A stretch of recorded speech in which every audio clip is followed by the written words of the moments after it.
hawak na ng mga otoridad ang mga sospek na nasa likod ng pang-hold up at pagtangay sa mga diamante ng isang Indian national matapos itong mahuli sa isinagawang follow-up operation ng PNP sa San Juan City.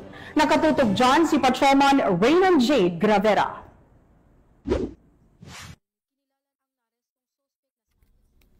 Arestadong 3 lalaki na sospek sa pang-hold up sa isang Indian national na negosyante ng diamante sa San Juan City. Ang mga sospek ay kinilalang sina alias Muhammad, alias Machol at alias Jamal na pawang mga residente ng Barangay 807, San Andres Bukid, Santa Ana, Manila City. Ayon sa report ng biktima, kakatapos lang nitong kumain sa harap ng isang kilalang restaurant sa may Green Hills Shopping Center sa San Juan City nang biglang hinawakan at kinaladkad siya ng 5 lalaki sa kanyang sasakyan. Pisikal na inabuso at pinagbantaan ng mga sospek na papatayin ang biktima kung ito ay pumalag.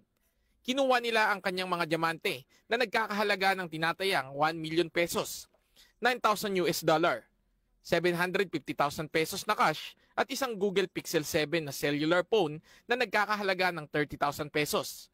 Sa kabuuan, umabot sa estimated total na 2,275,000 pesos ang nalimas nitong mga sospek sa biktima at pati ang sasakyan ng biktima ay tinangay din.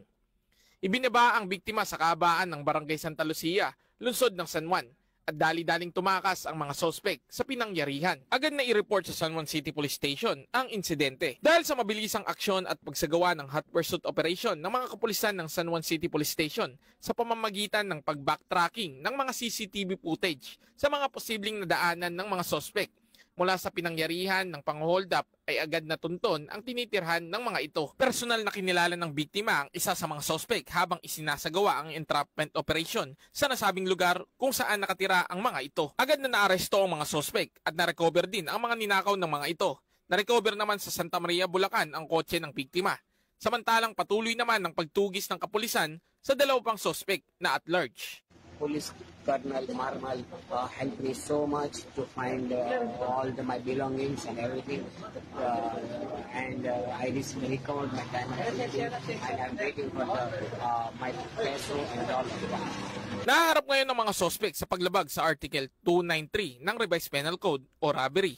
Matapos basahan ng kanilang karapatan ng mga sospek ay pansamantalang nakapiit sa San Juan City Police Station Custodial Facility habang hinihintay ang nakatakdang araw ng pagdinig sa kanilang kaso sa korte. Mula dito sa Eastern Police District, ako po ang inyong PNN correspondent, Patrolman Raymond Jade Gravera, alagad ng batas, tagataguyod ng Balitang Pulis.